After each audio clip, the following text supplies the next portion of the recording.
I'm just a person like everyone else. I just go to work and I have a pet rabbit and I have a girlfriend and I go grocery shopping. There's a lot of really boring things about me, and on top of that, I'm a trans man.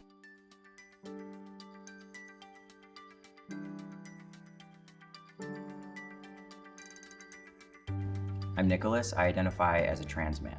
My name is Laith Ashley and I identify as a trans man. My name is Johnny and I identify as a trans man. My name is Bellamy and I identify as a transgender man. My name's Jai and I identify as a transgender male. When you're born, you get assigned a gender based on your body. Some people don't necessarily match up with that gender. I'm one of those people. I was assigned female at birth, but I identify as a man. I think when you're trans, people don't perceive you the way that you're trying to be seen. For me, being transgender is a journey of discovery. When I was born, they thought, oh, this is a girl, but I identify as a man, and so transgender male. I didn't actually know it was possible to be trans until I was 14, but until then there had been a series of moments that, looking back, definitely make it obvious that I was always supposed to be male. You know how in school they split you up across the class based on who's female and who's male, and then pit each side against each other in a dodgeball match? I'd always go to the wrong side of the room. From a very young age, I knew I was supposed to be a boy. It was just something that was. And the expectations of me as a girl were not things that I could do. My mom would put me in these little pink frilly dresses with poofs on the shoulders and lace on the socks, and I would tear it off. 12, 13, moving into middle school, I was very aware of the fact that I didn't feel like other girls. I didn't identify with this sort of idea of being female. I remember thinking, oh, that's for my next life.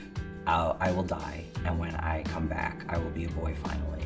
And I went to college. One guy was on a panel, and he told this story, and he was like, I remember when I came out to my parents, Mom, Dad, I'm attracted to women, and I got a big laugh because everyone was like, yeah, okay, straight guy, not exactly record-breaking. He eventually said that he was trans, and that's when I was like, oh, you can be trans and just look like a guy. I didn't know that trans was a thing until I was 19. I was just on YouTube. I don't know what I was looking for, and I came across guys like documenting their transition. I realized what it was, and I was like, oh my God, this is me. This is who I am. When I was like 13, 14-ish, I actually dressed up as a man for an English project, and I realized suddenly, this is how I identify, like this is who I am.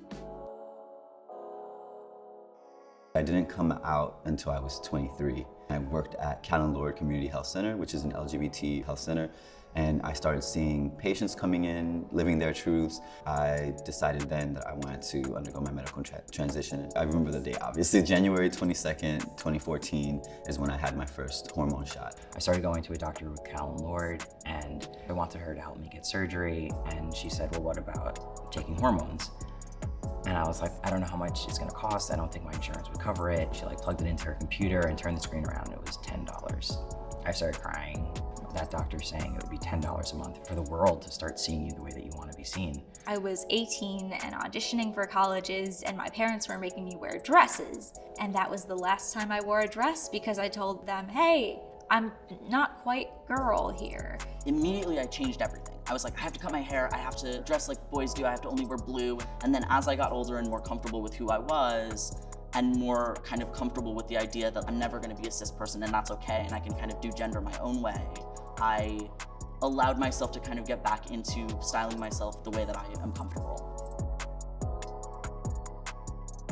Post-transition, I feel like I have to give someone the heads up, like, hey, by the way, I'm a trans guy, are you okay with that? On my Tinder profile, I did have my gender as trans male. The positive on that is that they already know going into it, and you can kind of move forward with getting to know each other and all aspects of being a human being, not just gender and sex. I wrote in my profile like, trans man, take it or leave it.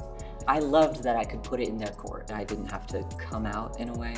If I'm meeting somebody in person, I'm never quite sure how they're going to react to me. And if I'm meeting them online or on an app, they already have a picture in their head of me where they know I'm male, and it's a bit easier. pretty much everybody I've ever dated has identified within the LGBTQ community in some way. I feel like they better understand, like, my relationship to gender is not going to be the same as a cis person's, and that's cool, like, that's fine. I joined Tinder and I met up with this great woman who I was talking to, and my profile said, trans man. I think I listed it like 2 or 3 times to make sure that there was not going to be any question about it. We're still together now, and I found out later on that she had like Googled how to date a trans man because she didn't want to say the wrong thing. That was really sweet.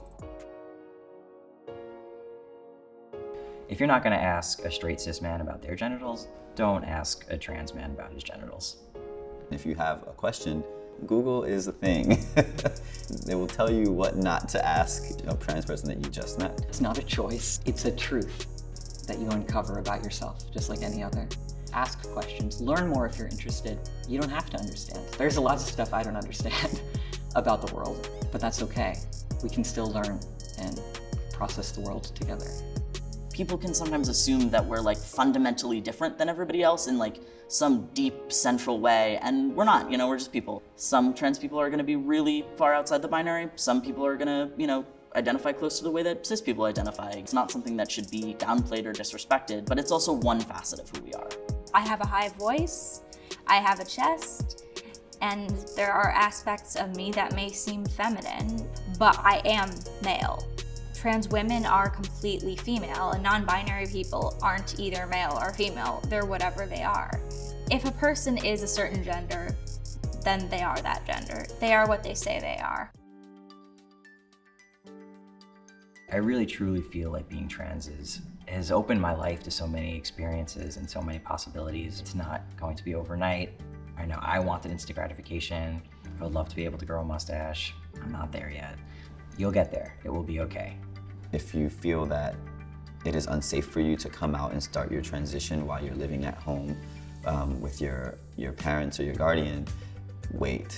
Don't be afraid to experiment with different names and pronouns. It's a beautiful thing. I love being trans. It can be really exciting and wonderful. It's a really creative, loving community with many, many people who will help other people who are starting on their transitions. Fight for what you want. And I think the problem is it can be really easy to get caught up in what we want to be for our family or our community.